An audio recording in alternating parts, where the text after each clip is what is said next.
My name is Dmitry Kornilov. I'm a Helidon project lead. I'm from Oracle. Here on screen, you can see my contact details, email address, and Twitter handler. So if you have any questions, don't hesitate to contact me. This is a safe harbor. I'm going to skip it. And what I'm going to talk today, I'll start with a short description about what Helidon is. After that, I'll jump to positioning of Helidon, and we'll talk about the landscape of the current Java microservices frameworks and how Helidon fits there. After that, we'll talk about Eclipse Microprofile and the two flavors of Helidon. I'll start with Helidon MP. I will explain what is that. I'll explain what functionality it has. After that, there is going to be a short demo. And if we have time, I'll talk about Helidon Reactive APIs, and we can have a short Q&A session at the end. I'm trying to keep the session interactive, so I have a couple of polls using Mentimeter.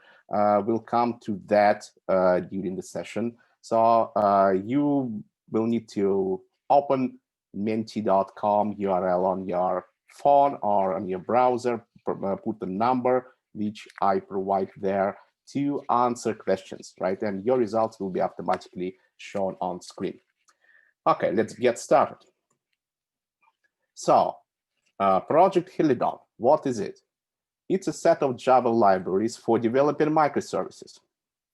We have a website, helidon.io. You see a small screenshot on screen. There you can find additional information, getting started guides, and a rich documentation. What Helidon word means? It means swallow in Greek. So this is how it's spelled, Helidoni. So if I have some listeners now, Greek listeners, they can confirm that this is spelled correctly. Why swallow? Swallow is a small bird which can reach really high speeds and has a great maneuverability, which is perfect for darting through the clouds. We are open source. We are under Apache 2 license. So you can find us on GitHub, github.com/oracle/Helidon. This is an Oracle project. So the main committers, they are Oracle employees. But we do accept external contributions. And actually, you are very welcome if you would like to contribute. They are small, fast, and fun to use. So small and fast, I have some proof with numbers to prove that they are small and fast. And fun to use is very subjective. So I have fun programming with Helidon. So you try it and you will have fun too. We are built on top of Netty. And they are cloud native ready, means that we support all these cloud native initiatives. We have REST, we have health, we have metrics, tracing, etc. And we have GraalVM native image support in both Helidon flavors, which I'm going to talk about a little bit later. All right, and now let's jump to the modern landscape of Java microservices frameworks. So I collected some of them, possibly most popular of them on this slide. I sorted them out by the footprint size from smaller to bigger, and categorized them into three categories: micro frameworks, like the smallest, microprofile-based frameworks, frameworks implementing microprofile, and full stack, which is quite big, but very rich functionality, like for instance, Spring Boot. So big, I mean that the average, like a relatively small Spring Boot application footprint is from 80 to 120 megs, which is quite large, right? So how Helidon fits here? We are in two categories. We are in micro frameworks and we are in microprofile-based frameworks. There are actually two Helidons, two Helidon flavors. Our reactive APIs, Helidon SE, and our microprofile implementation, Helidon MP. So, and here comes the first interaction point, right? So I'll switch to Mentimeter. And the question is, what frameworks are you using for developing your services? So the possible answers are here. And if you go to menti.com, displayed at the top of the screen, and provide the code 7217416, right? If you do it now, the results will be automatically updated here, right? So yeah, so I already see one answer, which is Spring Boot, right? So any more? Okay, there are not too many options, right? So people are really in Spring Boot and other, right? Great, okay. You know what? I'm really limited in time. So you make your votes here, right? And I come back to this slide later to see the results and try to comment it out a little bit, right? Just remember that code 7217416, right? Okay, and let's go next.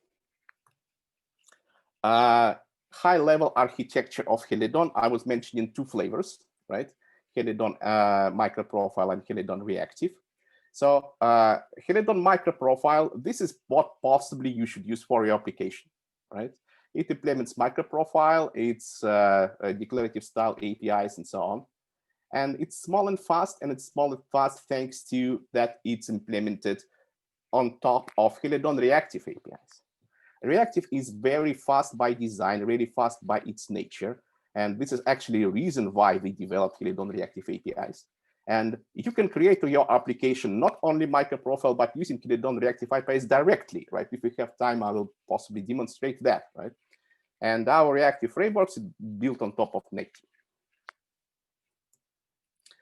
Let's talk a little bit more about that two flavors. I understand that it can be not really clean. What's the difference between them? So here I try to explain it a little bit more. So Helidon SE is our reactive frameworks. It's our non-blocking frameworks. The similar framework what Netflix is using for their services. It's a similar framework what Apple is using for their services, reactive non-blocking stuff. On the other hand, MP, this is our answer to the modern standards. We try to support the modern standards as much as we can. So we support Microprofile 3.3, the latest one currently, and we do have some additional Java EE components like JPA, JTA, for instance. So MP is answer to the modern standards. Helidon SE is very fast because of its reactive nature. Helidon MP is not slow to its fast, but because it's based on SE, it's a little bit slower. I'll show you the numbers later to prove that it's really fast. Helidon SE is a really tiny footprint. For instance, our quick start application is SE is only 5 megs. Remember, I was talking about Spring Boot application, which is from 80 to 120. So it's like 10 times less. And MP application is 15 megs. So it's still small, but it's bigger than SE. It's because of all their sugar added annotations, injections, and this kind of stuff. API in SE, we're using functional style APIs. So there are lambdas, there are builders, there are Fluent API, Flow API, and so on. In MP, it's Java declarative style API. So if you are Spring developer, possibly this is your choice. If you are Jakarta developer, again, this is your choice. And Helidon SE APIs, it's quite similar to Express.js if you are in JavaScript, right? So possibly it's a good choice for developers who are coming from a JavaScript world. Okay. Transparent, no magic. What does it mean? It means that we don't use dependency injection in Helidon SE. We are using minimally annotations. So users, they have full control on their application, right? As a drawback, they possibly need to write a little bit more code, but control is very important. In MP, there is a lot of magic. There is a lot of bootstrap code, which frameworks does for you. For instance, there is no main method, right? In Helidon SE there is. And it's driven by annotations, and there is dependency injection. This is why it waits a little bit more, and startup times a little bit slower than Helidon SE. Okay, just to give you some real-world sample. So here is a source code for a simple service. RESTful service, which returns hello world on a hello endpoint, right? So look, in SE, you actually need to build your routine manually, right, using a builder. And you are saying that here is a Lambda that on hello endpoint on get, there is a handler which returns hello world. And after that, you actually need to start your web server manually and provide your routing there, provide some additional configuration here, right? And it's in the main method, right? So you have full control of how you start your web server, what configuration you provide there, and so on, right? In MP, this is a standard JAX-RS resource with annotations. So this is what you used to if you Jakarta E programmer. Spring has the same, not the same, similar annotations for RESTful services. So this is the difference. Okay, so before I jump to the numbers, I would like to explain the build profiles. So what if you use Helidon, what you can build using Helidon, right? And the first build profile is executable jar. So you build executable jar out of your application. And it's not a fat jar, it's what's called hollow jar. It means that your jar is pretty much small. It doesn't contain all the third-party dependencies there. And all third parties are stored in a separate directory, right? And it's a perfect choice for Docker. It's a natural choice for Docker layering, right? So you have a layer for your third parties. It doesn't change much. And you have another layer for your application, which changes, but it's small, right? So it's quite a good choice. The second one is JLink image. So if you use this profile, you build your application, and plus you build an optimized Java runtime environment, right? You know what JLink is, right? It's a part of JDK since Java 9, if I remember well, right? And using that, you build your application. You build Java runtime environment with only functionality included in your application. So all extra stuff is cut off, right? And that runtime environment is optimized for your application.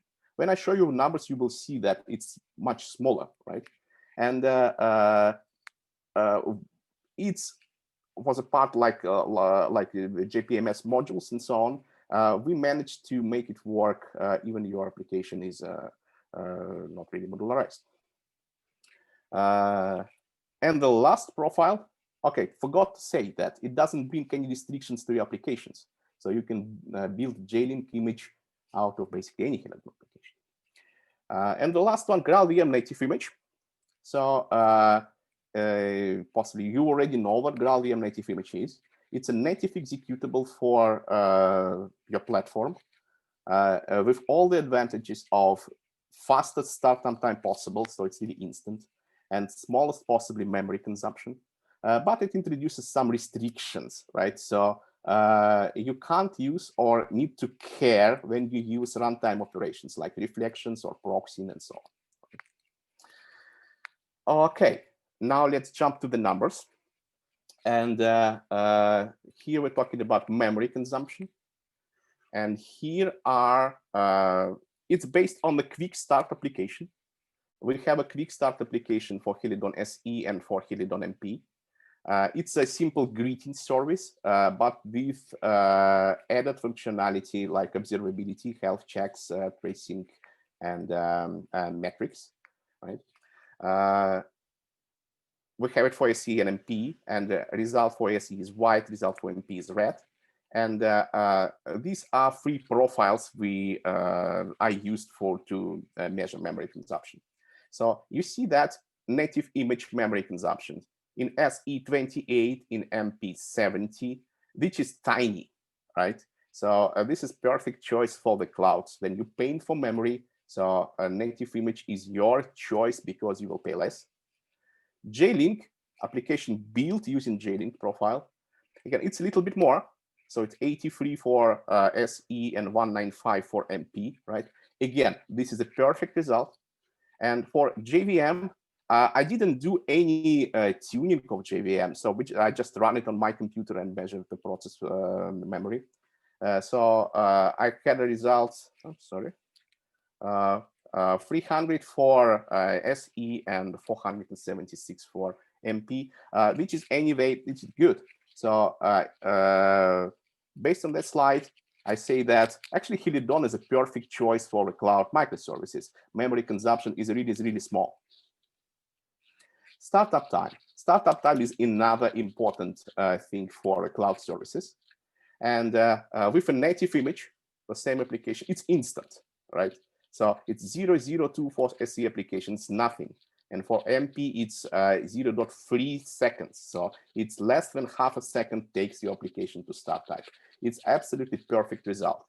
And for JLink, it's a little bit more, but it doesn't make it worse, right? So for SE 0.3 and for MP is about 1.5 seconds, which is great. And if you just use JVM, let's keep jumping to other slides. Again, the results for startup time is absolutely brilliant. Considering the fact that, for instance, in Kubernetes, pod provisioning time could take from 20 to 30 seconds, right? Startup time, even on JVM, 2.27 seconds is a perfect result. Disk footprint, basically the size of your application on disk. So here, I must say that the lowest results is JVM. I was saying already that SE quick start application is about 5 megs and MP 15 megs, but it doesn't include the JVM itself. So you add that 300 megs for your JVM to that, and you will have quite a big number, right? JLink already includes JVM, right? So for MP, it's 100 megs with JVM already, so JVM is quite optimized, right? And native image, the best result is Helidon SE app. It's only 22 megs, and MP is 87 megs, and it doesn't need JVM too, right? So this is 87. This is what you need to run your application. Again, this is a perfect result for cloud-based microservices. Okay, here is a second question, and let's take a look what you had here. Okay, I see more numbers, right? And I see that most people do prefer Spring Boot, and I expected that because Spring Boot currently is the most popular framework for developing microservices. But some people use Jakarta, some people use Helidon, which is great, thank you. And one person uses Quarkus. I can imagine, can you put on the chat what other frameworks you use, right? Because I'm quite curious. Maybe I forgot to include something which is more popular and miss it, right? So please write it to the chat. What do you use? And thank you for voting here. Let's jump to the second question. I was talking a lot about GraalVM. So are you using GraalVM native image? Menti.com, the same number, right? And there are 3 answers. Okay, some voted already, so I don't see the numbers now. And another say, yes, I do use it. No, I don't use it, but planning to use it. Or we have another. And no, and I don't want to use it, right? So please vote. I'll come back to that in, let's say, 5-10 minutes. And I'll try to comment it out again, right? Okay, let's jump to my slides. Here we'll talk a little bit more about Helidon MP. First of all, it's our microprofile implementation. What microprofile is? Maybe you don't know what microprofile is. I actually experienced that people, not everybody know what is it. And microprofile, it's open source community specification for enterprise Java. It's founded back in 2016. At that time, it was a big uncertainty about how Oracle will go with enterprise Java, right? So other vendors like IBM, Red Hat, and others decided not to wait and establish their own working group, open source working group at Eclipse Foundation, to develop cloud native specifications, right? For cloud native Java, like health check, like metrics. They have quite a few. I'll show it later, right? So it hosted the Eclipse Foundation, fully open source. They have quite a lot of participants. And important is that there is a high release cadence. So microprofile is released 4 times per year. and it includes 1 major release and 3 minor releases. You can get more information on their official website, microprofile.io. So how Helidon MP supports Microprofile? We support the latest one, 3.3. And we support all Microprofile 3.3 specs.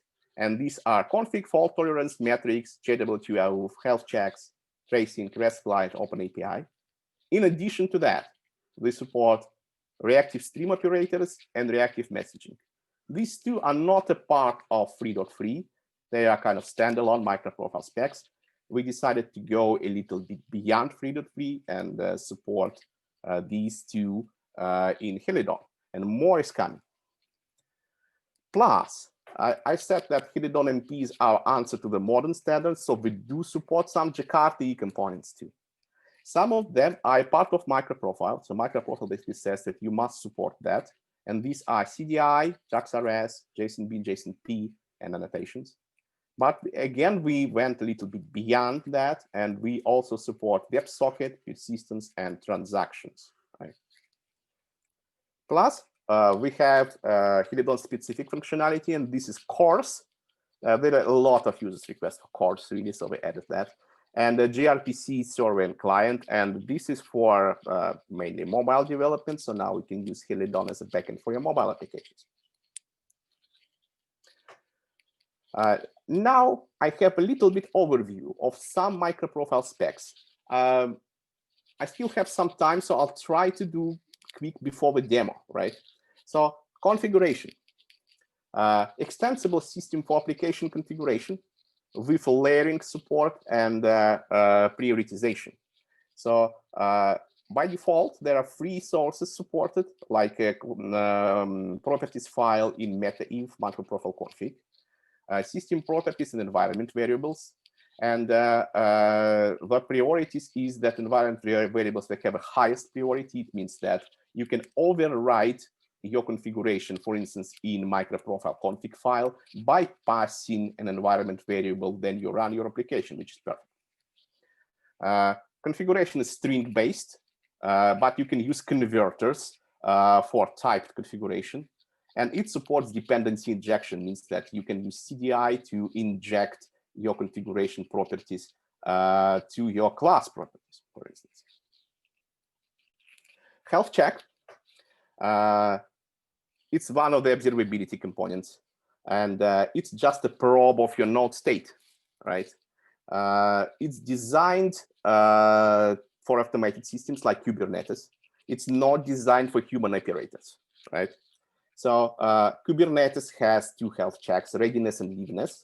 So the 2 endpoints are available, health ready and health live, right? So readiness, it means that if it returns up, your application is ready to serve requests. If down, then not yet. And then it's ready, Kubernetes registers it in load balancer and so on. And liveness is detects that your application is live.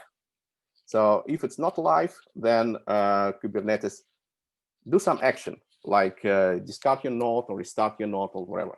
It decides itself, right? So as I was saying already, health check returns up or down, and it may return some additional data. And they can be multiple health checks, and up or down status detected as if one of them is down, the total result is down, right? That's a health check. Metrics. So if health check is about checking the state of your node, metrics is about telemetry, right? So you can collect some statistics of usage of your application, right? And you can have counters, gauges, meters, timers, etc. The API is very simple using annotations.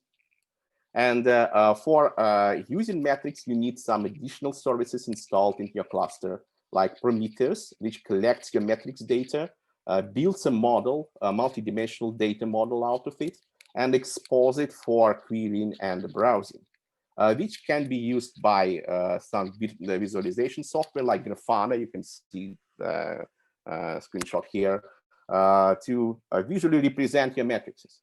It's quite cool. It's a dream of system administrator. I remember all the times, it looks quite cool. So there are three scopes for matrices: base scope, which all vendors must implement. Heap size, thread count, available processes, etc.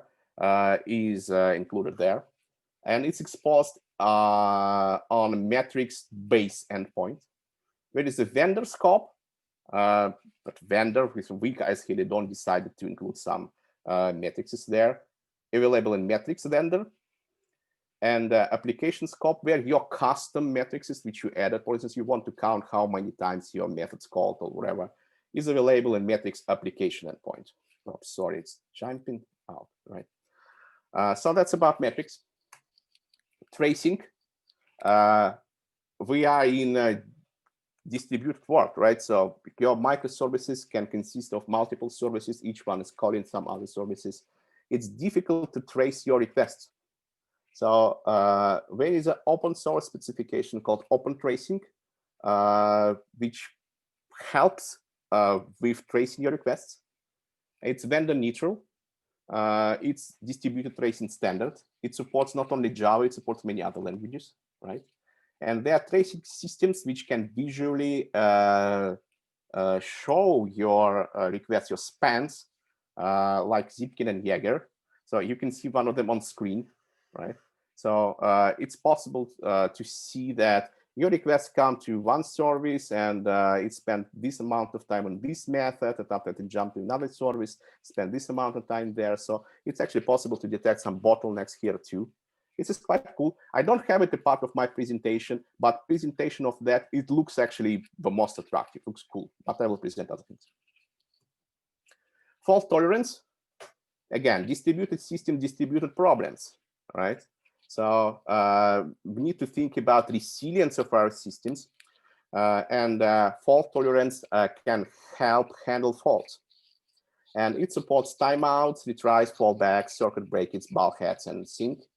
And it's configurable using annotations. So you put annotations on your methods, like fallback or whatever, and it handles that. That's quite convenient. REST client, again, from your services, you are calling other services, right? And this is why some convenient API for calling other services is needed. By the way, 5 o'clock, there is a session David Graal is going to present. It's about REST client for Helidon SE. That's reactive stuff. And here is a Microprofile REST client. It's a bit different. So they used a typed approach based on Java interfaces. And this interface is kind of a dual of JAX-RS REST services, right? So you create that interface, and a proxy is automatically created, and you can call your services by invoking methods of that interface. And it uses JAX-RS 2.0 APIs. This is quite convenient API. Open API, another specification, and it's used for generating Open API documents out of your JAX-RS endpoints automatically, right? So for documentation purposes, for testing purposes, or whatever. So it's automatic and it's exposed using Open API endpoint, right? This is quite nice API. It has some annotations for customizations. It supports programmer model too, and it can be configurable using microprofile config. Right. So next part is SE, but I'm going to do the demo first. But before doing the demo, let's jump to here and see how you folks are using GraalVM native image, right? So only 11% is using it. Great result. And 53% are not planning to use it. That is quite interesting. So folks, can you just write to the chat answers why you're not going to use it, right? Is it not attractive to you? Is it problematic, or whatever other reasons? In Helidon, we are trying to support GraalVM native image. So we are quite interested in the feedback. And 37% they do know about it and planning to use it, right, in future. Cool. Thank you for answering. It was the last question, right? Let me jump to the demo, right? Okay. What I'm going to do. First of all, I'm going to demonstrate a nice tool which we have to simplify application development. And this is our Helidon command line utility. You can download it. The instructions are on our website in the documentation section. So it's called Helidon, right? You install it on your system. Currently, Linux and Mac supported, Windows versions coming soon, right? What you can do with it? You can generate your sample project, which you can use as a boilerplate for your bigger project. And we have a development loop. Basically, you run your development loop, and it checks the changes in your sources. And if change detected, it recompiles your application and runs it again. It's quite convenient, right? OK, what I'm going to do, I'm going to create a project. I'm running Helidon init command. And here you choose a flavor, reactive APIs or microprofile. I will choose microprofile here, right? And there are 3 options of 3 projects you can generate. Bare project, which doesn't have anything, just a POM file. Quick start, that's a simple greeting service, which is what I'm going to use. And the third option is if you create a database-driven application, we will create an H2-based JPI application. You will be able to change the database yourself. So my choice is number 2. And after that, I'll ask for project name, group ID, which I'm going to use the defaults, and start development loop. I'm not going to start it, right? For now. So let me switch to their generated project directory. And it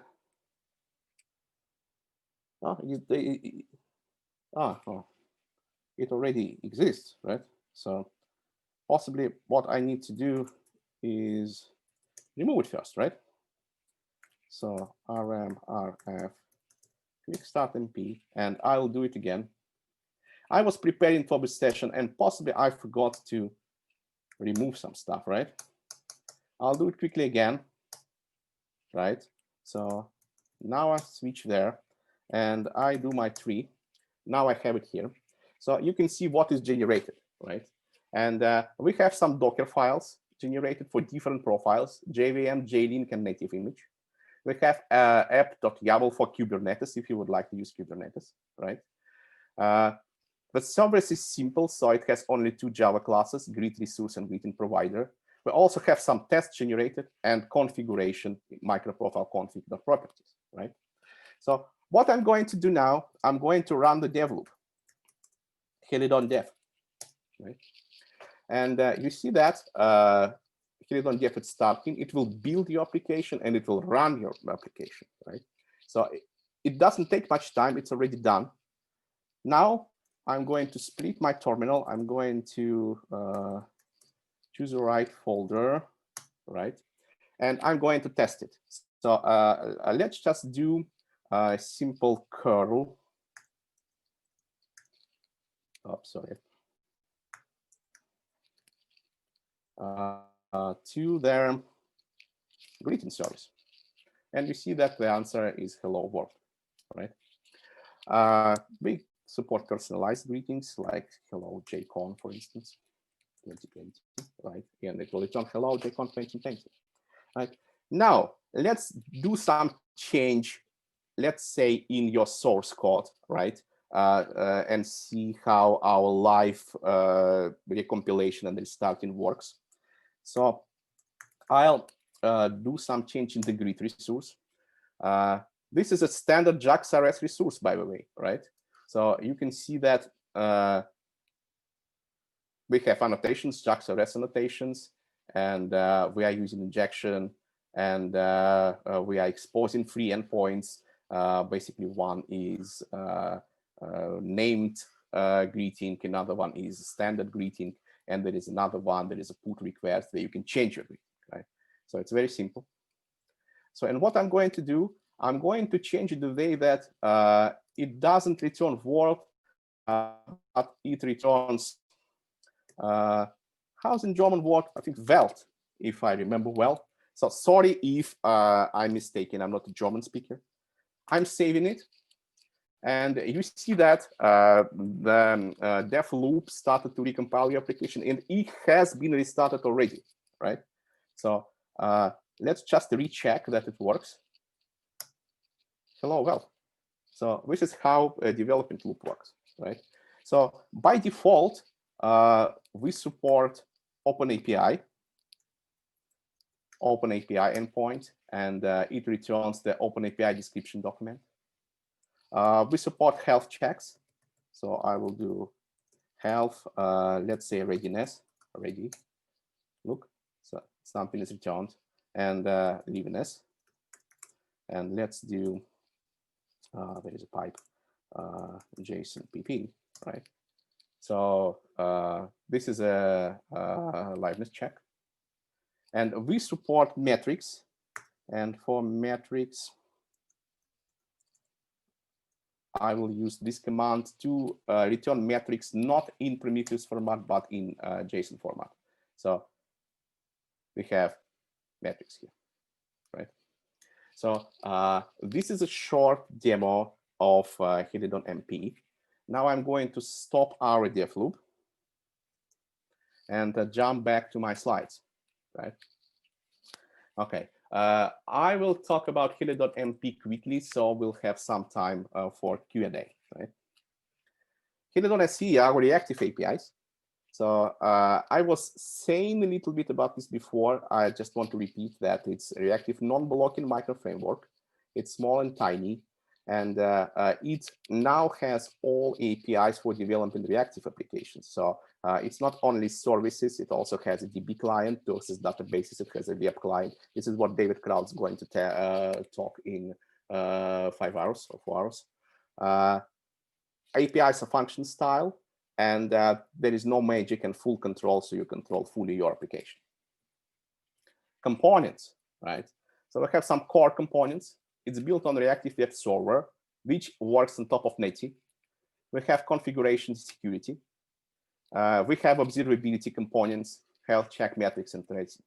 So more or less the same functionality as MP, but in reactive way, in reactive development experience. Also, we have gRPC stuff, cores, and WebSocket, right? We also have some experimental components. Experimental flag just means that we are keeping right to change APIs in the minor releases, right? So we're basically still developing these components. And here are reactive streams, reactive messaging. And this is actually quite important for reactive applications, right, to use that. We have a web client, we have DB client. Let's talk a little more about these two. So Helidon DB client. If your application is reactive and non-blocking, right, it doesn't make any sense to use blocking database APIs, right? Because using blocking APIs and non-blocking service doesn't make sense, right? And there are not too many reactive JDBC drivers, actually, right? So what Helidon DB client allows you, it allows you to use existing blocking JDBC drivers in a non-blocking way, so it doesn't block your threads. You can use it in Helidon SE applications, right? All Helidon SE observability features supported there, metrics, tracing, health checks, so out of the box. And we support a little bit of portability, so all your SQL statements, or NoSQL statements, because we support not only relational databases, but we support, for instance, Mongo, right? Stored externalized to the configuration, right? So technically, you can change your database without recompiling your application, because all your statements are stated separately.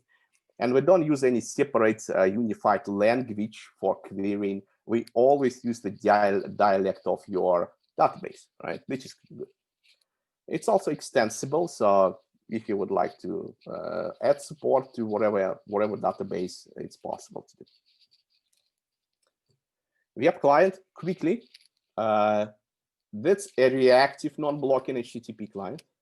So every what is Helidon SE is reactive and non-blocking, to be fair, right? So the API is Helidon SE flavor. It supports, again, all observability components, it follows redirects, and it's extensible by whatever you want to add there. David Kraut is going to talk about this at 5 o'clock. And reactive streams and reactive messaging, right? So this is quite handy stuff. So reactive messaging is kind of a heading plugin for your reactive streams to make your work with reactive asynchronous messaging nice, right? It supports back pressure, and you can easily communicate with other systems, other reactive implementations like Java Reactor and so on, right? And we already provide means to connect Kafka and Oracle streaming service, and what coming next is support for JMS and Oracle Advanced Queuing. By the way, for Helidon SE, that implementation was contributed to us by David Karnock, who is the father of Project Reactor, and I would like to still keep in saying thanks to David for that. And this implementation is really fast. So if we compare it to Small Rye, for instance, you see that we are like twice faster than Small Rye. Right. So if you are thinking of implementing some reactive stuff with stream operators and messaging, you need definitely to take a look at Helidon. Right. Okay, so I'm wrapping up to answer some of your questions. So here are some Helidon resources. You go to our website. There are some getting started guides. We have quite a few of them. Take a look, it will help you to get started. We have a blog on Medium, medium.com Helidon, and this is a blog maintained by Helidon team. You can see articles by us, right? There are quite a few of them too. And they have an official YouTube channel. I will not put in the link here. The link is big, right? But you can search Helidon on your YouTube and you will find it, right? Where we post some videos, tutorials, and so on, how to use Helidon, right? What's coming next on JCON? So after my session at 3 o'clock, not after 2 hours later, there is going to be Java Cloud Native Microservices Battle. It's for 2 hours and it's a panel. And there are folks from GraalVM, Micronaut. I'm going to participate there, Quarkus, MicroStream. It's supposed to be a quite interesting discussion about microservices frameworks. Please join. And again, at 5 o'clock, we have calling RESTful services the reactive way with Heliodon by David Graal. So if you are interested in the reactive stuff, join there. Right? Thank you. So, and now I am ready to answer your questions. Not much time I have, only 2 minutes. Let's do it. So I see some questions. I'll start from the bottom. Question from Yahya. Sorry, I made a mistake reading your name. Can you tell why I should replace Spring Boot with Helidon? I mean, what's the best advantages? Okay, that's actually a good question many people are asking, right? So we see that advantages, first of all, Helidon applications are smaller, right? And it's smaller because we use less third-party dependencies. When you use Spring Boot basically downloads half of the internet in third-party dependencies.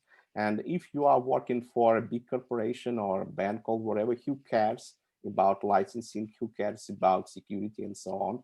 You will need, possibly, you will need to get an approval for using third parties, right? And in Spring Boot, I really know, it's based on my experience, I have a lot of feedback about that, it becomes problematic because Spring Boot is used a lot of third-party dependencies, right? Another thing is support, right? So in Helidon, we are actually providing support. If you own a WebLogic server, you are eligible for a free support for Helidon. So if you are thinking of migrating your WebLogic application to microservices, then Helidon might help there. All right, this support actually might help them, right? And it gets for free, right? But it's only for WebLogic use. Right? And another thing here is supporting standards, right? So as I was saying, in Helidon, we are trying to support standards as much as we can. Spring Boot, okay, you may say that Spring Boot is kind of a standard already, and which is actually quite true. But in Helidon, We support Microprofile, we support Jakarta EE, which is a former Java EE, right? So if your application was not Spring-based, but it was standards-based, then Helidon may be a more natural choice for you. I hope I answered. Okay. Are there any more questions? What's a preferred way to build Spring Boot applications? Okay, so I guess not a question to me. I'm not building Spring Boot applications, and question about some plugin. All right, so I don't know, folks. All right, so I'm a Helidon guy, not a Spring Boot guy, so it's not a question to me. I don't see any more questions, right? So, and I guess that I'm out of time already. There is one more question. Do I need to perform a migration from Spring Boot or better to use it from scratch? What I'm suggesting to you, if you just try the quick start guides from Helidon, you try Helidon MP, Microprofile. If you need something really fast, try Helidon SE. Play with both. It's actually fun to use, right? And decide yourself. So it's a decision based on your needs. It's a decision based on your application, right? So what I'm saying that Helidon is a natural choice for some of the applications, right? But you may require something which I don't see, right? So the choice is up to you. But what I can suggest you, try Helidon if you have any questions. Join our Helidon Slack channel. We can help with you. We can help with your application, right? You can contact me directly if you need any help, and my folks will be happy to help you. Thank you very much.